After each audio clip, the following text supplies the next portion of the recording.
اعوذ باللہ من الشیطان الرجیم بسم اللہ الرحمن الرحیم الحمد للہ والصلاة والسلام علی رسول اللہ وعلی آلہ وصحبہ اجمعین اشہد ان لا الہ الا اللہ واشہد ان محمدا عبدہ ورسولہ رب اشرح لی صدری ویسر لی امری واحلل عقدۃ من لسانی یفقہوا قولی ربنا زدنا علما اللہم فقہنا فی الدین آمین۔ اللہ تعالیٰ نے اپنے محبوب حضرت موسیٰ علیہ السلام کو خصوصی ملاقات کا شرف اور احکامات شریعت دینے کے لیے کوہ طور پر 40 دنوں کے لیے بلا لیا۔ موسیٰ علیہ السلام نے وہاں پر دیدار ربانی کی خواہش کا اظہار کیا، جسے اللہ تعالیٰ نے قرآن مجید میں یوں ارشاد فرمایا ہے، اور ہم نے موسیٰ سے 30 رات کی میعاد مقرر کی اور 10 راتیں اور ملا کر اسے پورے 40 کر دیا۔ پھر اس کے پروردگار کی 40 رات کی میعاد پوری ہو گئی، اور موسیٰ نے اپنے بھائی ہارون سے کہا کہ میرے کوہ طور پر جانے کے بعد تو میری قوم میں میرے جانشین ہو جاؤ، ان کی اصلاح کرتے رہنا اور شریروں کے راستے پر نہ چلنا۔ اور جب موسیٰ ہمارے مقرر کیے ہوئے وقت پر کوہ طور پر پہنچے اور ان کے پروردگار نے ان سے کلام کیا تو کہنے لگے کہ اے میرے پروردگار، مجھے جلوہ دکھا کہ میں تیرا دیدار بھی کروں۔ پروردگار نے فرمایا کہ تم مجھے ہرگز نہ دیکھ سکو گے، ہاں پہاڑ کی طرف دیکھتے رہو، اگر یہ اپنی جگہ قائم رہا تو تم مجھ کو دیکھ سکو گے۔ جب ان کا پروردگار پہاڑ پر جلوہ نما ہوا تو تجلی انور ربانی نے اس کو ریزہ ریزہ کر دیا اور موسیٰ بے ہوش ہو کر گر پڑے۔ جب ہوش میں آئے تو کہنے لگے کہ تیری ذات پاک ہے اور میں تیرے حضور میں توبہ کرتا ہوں، اور جو ایمان لانے والے ہیں ان سب سے اول ہوں۔ اللہ تعالیٰ نے فرمایا، موسیٰ میں نے تم کو اپنے پیغام اور اپنے کلام کے ذریعے سے لوگوں سے ممتاز کیا ہے، لہٰذا جو میں نے تم کو عطا کیا ہے اسے لے لو اور میرا شکر بجا لاؤ۔ اور ہم نے تورات کی تختیوں میں ان کے لیے ہر قسم کی نصیحت اور ہر چیز کی تفصیل لکھ دی۔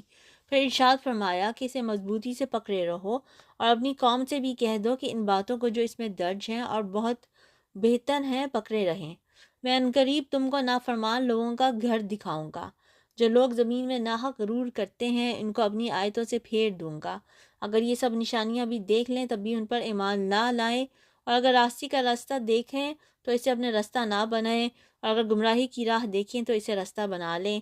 یہ اس لیے کہ انہوں نے ہماری آیتوں کو جھٹلایا اور ان سے غفلت کرتے رہے، اور جب لوگوں نے ہماری آیتوں اور آخرت کے آنے کو جھٹلایا ان کے اعمال ضائع ہو جائیں گے۔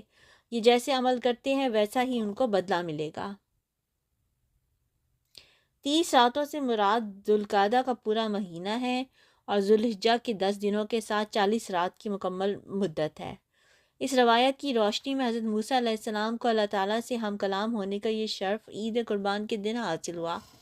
حضرت محمد صلی اللہ علیہ وسلم کے دین کی تکمیل بھی اسی تاریخ کو ہوئی۔ بیان کیا جاتا ہے کہ حضرت موسیٰ علیہ السلام نے 30 دن کی مدت مکمل کر لی۔ اس دوران میں آپ نے روزے رکھے، کہتے ہیں اس دوران میں آپ نے بالکل کھانا نہ کھایا۔ جب 1 مہینہ مکمل ہو گیا تو آپ نے کسی درخت کی چھال چبا لی تاکہ منہ کی ناگوار بو ختم ہو جائے۔ تب اللہ تعالیٰ نے مزید 10 دن روزے رکھنے کا حکم دیا، اس طرح کل مدت 40 دن ہو گئی۔ جب آپ نے طور کی طرف روانہ ہونے کا ارادہ کیا تو اپنی قوم بنی اسرائیل پر حضرت ہارون علیہ السلام کو اپنا نائب مقرر فرما دیا۔ وہ آپ کے سگے بھائی بھی تھے اور تبلیغ کے فرائض کی ادائیگی میں معاون بھی۔ آپ نے انہیں کچھ نصیحتیں فرمائیں، کچھ احکام دیے، اور یہ چیز حضرت ہارون علیہ السلام کے بلند مقام اور شرف نبوت کے منافی نہیں۔ اللہ تعالیٰ نے فرمایا، وَلَمَّا جَاءَ مُوسَىٰ لِمِيقَاتِنَا، اور جب موسیٰ ہمارے وقت مقررہ پر آئے، یعنی جس وقت آنے کا انہیں حکم دیا گیا تھا، وَكَلَّمَهُ رَبُّهُ، اور ان کے رب نے ان سے باتیں کی، یعنی اللہ نے آپ سے پردے کے پیچھے سے کلام کیا۔ چنانچہ حضرت موسیٰ علیہ السلام نے اللہ تعالیٰ کی آواز سنی، اللہ تعالیٰ نے آپ سے کلام کیا اور قرب بخشا۔ جب آپ کو یہ بلند مقام حاصل ہوا اور ہم کلامی کے شرف سے مشرف ہوئے تو آپ نے درخواست کی کہ پردہ اٹھا کر دیدار کا شرف عطا فرمایا جائے۔ آپ نے عرض کی، ربی ارنی انظر الیک قال لن ترانی، اے میرے پروردگار مجھے اپنا دیدار کرا دیجئے کہ میں آپ کو ایک نظر دیکھ لوں۔ ارشاد ہوا تم مجھے ہرگز نہیں دیکھ سکتے۔ پھر اللہ تعالیٰ نے یہ واضح فرمایا کہ آپ اللہ عز و جل کی تجلی برداشت نہیں کر سکتے، بلکہ انسان سے زیادہ مضبوط اور بڑی مخلوق یعنی پہاڑ بھی اس قابل نہیں کہ خالق کی تجلی کے سامنے ٹھہر سکے، اس لیے فرمایا لیکن تم اس پہاڑ کی طرف دیکھتے رہو، وہ اگر اپنی جگہ برقرار رہا تو تم بھی مجھے دیکھ سکو گے۔ حضرت ابو موسیٰ رضی اللہ عنہ سے روایت ہے کہ رسول اللہ صلی اللہ علیہ وسلم نے فرمایا، اس کا حجاب بھی نور ہے، اگر وہ اس حجاب کو ہٹا دے تو اس کے چہرے اقدس کے انوار سے وہ تمام مخلوق جل جائے جس تک اس کی نظر پہنچتی ہے۔ اسی لیے اللہ تعالیٰ نے فرمایا، پس جب ان کے رب نے اس پہاڑ پر تجلی فرمائی تو تجلی نے اسے ریزہ ریزہ کر دیا اور موسیٰ بے ہوش ہو کر گر پڑے۔ پھر جب ہوش میں آئے تو عرض کیا، بے شک آپ کی ذات منزہ ہے، میں آپ کی جناب میں توبہ کرتا ہوں اور میں سب سے پہلے اس پر ایمان لانے والا ہوں۔ اللہ تعالیٰ نے فرمایا، لیکن تم اس پہاڑ کی طرف دیکھتے رہو، اگر وہ اپنی جگہ برقرار رہا تو تم بھی مجھے دیکھ سکو گے، وہ آپ سے بڑا اور زیادہ سخت ہے۔ بس جب ان کے رب نے اس پہ تجلی فرمائی اور آپ نے پہاڑ کو دیکھا کہ وہ ٹوٹ پھوٹ گیا، موسیٰ علیہ السلام پہاڑ کی اس کیفیت کو دیکھتے ہی بے ہوش ہو کر گر پڑے۔ حضرت انس رضی اللہ عنہ سے روایت ہے کہ رسول اللہ صلی اللہ علیہ وسلم نے یہ آیت تلاوت فرمائی، فَلَمَّا تَجَلَّى رَبُّهُ لِلْجَبَلِ جَعَلَهُ دَكًّا، پھر آپ صلی اللہ علیہ وسلم نے چنگلی کی بلائی پور پر انگوٹھا رکھ کر اشارہ فرمایا کہ اس قدر تجلی فرمائی تو پہاڑ ریزہ ریزہ ہو گیا۔ حضرت ابن عباس رضی اللہ عنہما سے روایت ہے کہ اللہ تعالیٰ نے صرف چنگلیا کے برابر اپنی عظمت کی تجلی فرمائی تو پہاڑ مٹی بن گیا اور حضرت موسیٰ علیہ السلام بے ہوش ہو کر گر پڑے۔ قتادہ رحمہ اللہ فرماتے ہیں، سائقن کا مطلب یہ ہے کہ فوت ہو کر گر گئے، لیکن پہلا قول درست ہے کہ آپ بے ہوش ہو کر گر پڑے، کیونکہ اس کے بعد یہ ارشاد ہے فَلَمَّا آفَاقَ، جب ہوش میں آئے۔ ہوش میں آنا غشی سے ہوتا ہے، اسے مرنے کے بعد دوبارہ زندہ ہونا کہا جاتا ہے۔ تو عرض کیا، سبحانکا، بے شک آپ کی ذات منزہ ہے۔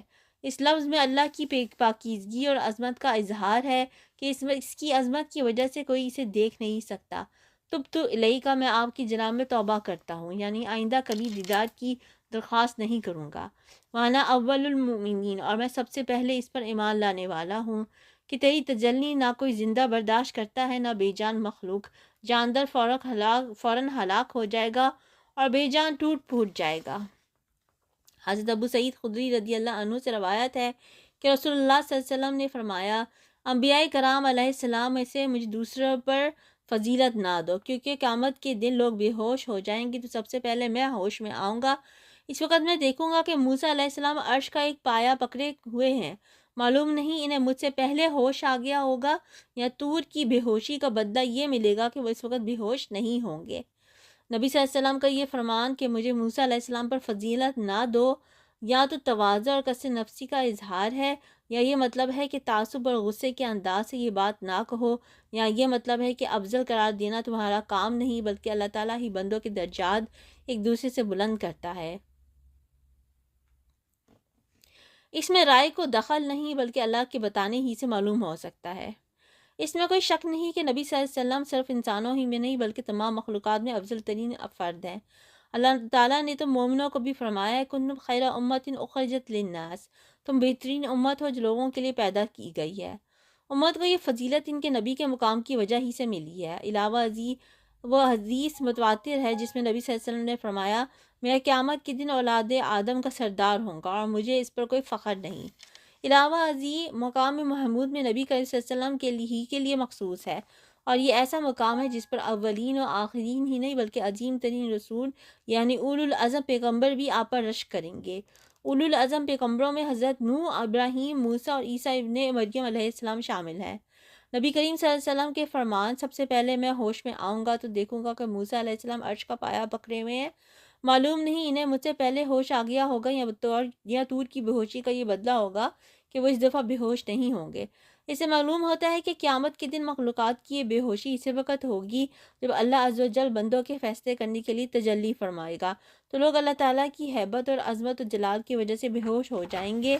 سب سے پہلے خاتم الانبیاء حضرت محمد مصطفیٰ صلی اللہ علیہ وسلم ہوش میں آئیں گے تو حضرت موسیٰ علیہ السلام کو عرش کا پایا پکڑے دیکھیں گے، یا ان کی بے ہوشی ہلکی ہوگی کیونکہ دنیا میں بھی وہ تجلی الہی کی وجہ سے بے ہوش ہوئے تھے، یا طور کی بے ہوشی کا بدلہ یہ ملے گا کہ وہ اس موقع پر بالکل بے ہوش نہیں ہوں گے۔ یہ حضرت موسیٰ علیہ السلام کے ایک عظیم شرف ہے، تاہم اس سے آپ کا نبی صلی اللہ علیہ وسلم سے مجموعی طور پر افضل ہونا لازم نہیں آتا۔ اللہ تعالیٰ کے اس فرمان یا موسیٰ انی اصطفیتک علی الناس برسالاتی و بکلامی، اے موسیٰ میں نے پیغمبری اور اپنی ہم کلامی سے اور لوگوں پر تم کو امتیاز دیا ہے۔ اس مراد اس دور کے انسانوں پر افضلیت ہے، پہلے اور پچھلے زمانے کے تمام انسانوں پر افضلیت مراد نہیں، کیونکہ آپ سے پہلے حضرت ابراہیم علیہ السلام گزر چکے ہیں جو آپ سے افضل تھے، اور آپ کے بعد حضرت محمد صلی اللہ علیہ وسلم تشریف لائے، وہ بھی آپ سے افضل تھے۔ شب معراج میں نبی کریم صلی اللہ علیہ وسلم کا تمام انبیاء کرام علیہ السلام اور رسل سے افضل ہونا ظاہر ہوا، اور قیامت کو بھی ظاہر ہوگا، جیسا کہ رسول اللہ صلی اللہ علیہ وسلم سے مروی ہے، میں ایسے مقام پر فائز ہوں گا کہ ساری مخلوق حتیٰ کہ ابراہیم علیہ السلام بھی میری طرف رغبت فرمائے گی۔ اللہ تعالیٰ کے فرمان فَخُذْ مَا آتَيْتُكَ وَكُن مِّنَ الشَّاكِرِينَ، جو کچھ تم کو میں نے عطا کیا ہے اس کو لو اور شکر کرو، کا مطلب یہ ہے کہ آپ کو رسالت اور ہم کلامی کا جو شرف ملا ہے وہ لیجئے، اور اس سے زیادہ کچھ نہ طلب کیجئے بلکہ اس پر شکر کیجئے۔ اور اللہ تعالیٰ کا فرمان وَكَتَبْنَا لَهُ فِي الْأَلْوَاحِ مِن كُلِّ شَيْءٍ مَوْعِظَةً وَتَفْصِيلًا لِكُلِّ شَيْءٍ، اور ہم نے چند تختیوں پر ہر قسم کی نصیحت اور ہر چیز کی تفصیل انہیں لکھ کر دی۔ یہ تختیاں کسی نفیس جوہر کی بنی ہوئی تھی۔ صحیح حدیث میں ہے کہ اللہ نے تورات اپنے ہاتھ سے لکھی، اس میں گناہوں سے بچنے کی نصیحتیں اور حلال و حرام کی تفصیلی احکام درج تھے۔ فخذھا بقوہ، تم ان کو مضبوطی سے پکڑ لو، یعنی پختہ عزم کے ساتھ لے لو۔ وامر قومک یاخذوا باحسنھا، اور اپنی قوم کو حکم دو کہ ان کے اچھے اچھے کام پر عمل کریں۔ یہ مطلب یہ ہے کہ کلام سے بہترین مفہوم اخذ کریں۔ سأریکم دار الفاسقین، اب بہت جلد تم کو ان نافرمانوں کا مقام دکھلاتا ہے ہوں جو میرے رسولوں کی تکذیب اور احکام کی مخالفت کرتے ہیں۔ سأصرف عن آیاتی، میں ایسے لوگوں کو اپنے احکام سے برگشتہ رکھوں گا، وہ اسے نہ سمجھیں گے، نہ ان پر غور کریں گے، نہ اس مفہوم کو سمجھنے کی کوشش کریں گے جو اس کلام سے مقصود ہے۔ الذین یتکبرون فی الارض بغیر الحق وان یروا کل آیۃ لا یؤمنوا بہا، جو دنیا میں تکبر کرتے ہیں جس کا ان کو کوئی حق حاصل نہیں، اگر وہ تمام نشانیاں دیکھ لیں تب بھی وہ ان پر ایمان نہ لائیں، یعنی خلق کے عادت معجزات دیکھ کر بھی احکام الہی کا اتباع اختیار نہیں کرتے، اور اگر ہدایت کا راستہ دیکھیں تو اس کو اپنا طریقہ نہ بنائیں، اور اگر گمراہی کا راستہ دیکھ لیں تو اس کو اپنا طریقہ بنائیں۔ یہ اس وجہ سے ہے کہ انہوں نے ہماری آیتوں کو جھٹلایا اور ان سے غافل رہے، اور وہ لوگ جنہوں نے ہماری آیتوں کو اور قیامت کے پیش آنے کو جھٹلایا، ان کے سب کام رائیگاہ گئے، ان کو اسی کی سزا دی جائے گی جو کچھ اعمال یہ کرتے تھے۔ تو اس طرح سے موسیٰ علیہ السلام جو ہے وہ کوہ طور پر 40 دنوں کے لیے گئے، بلائے گئے، اور وہاں پہ انہوں نے دیدار الہی کی خواہش ظاہر کی۔ اللہ نے صرف اپنی چھنگلیا کے برابر جو ہے تجلی جو ہے وہ ظاہر کی، تو پہاڑ جو ہے وہ ٹوٹ گیا، ختم ہو گیا، اور حضرت موسیٰ علیہ السلام یہ دیکھ کے بے ہوش ہو گئے۔ تو اللہ تعالیٰ یہ بھی فرماتے ہیں کہ جلد ہی ان لوگوں کے بارے میں بتائیں گے جو دیکھتے ہیں سچ حق کو مگر اس کو فالو نہیں کرتے، بلکہ جو غلط بات ہے، جو باطل باتیں ہیں ان کو فالو کرتے ہیں، تو ایسے لوگوں کے سارے اعمال جو ہے وہ ضائع ہیں۔ سبحانک اللہم و بحمدک اشہد ان لا الہ الا انت استغفرک و اتوب الیک۔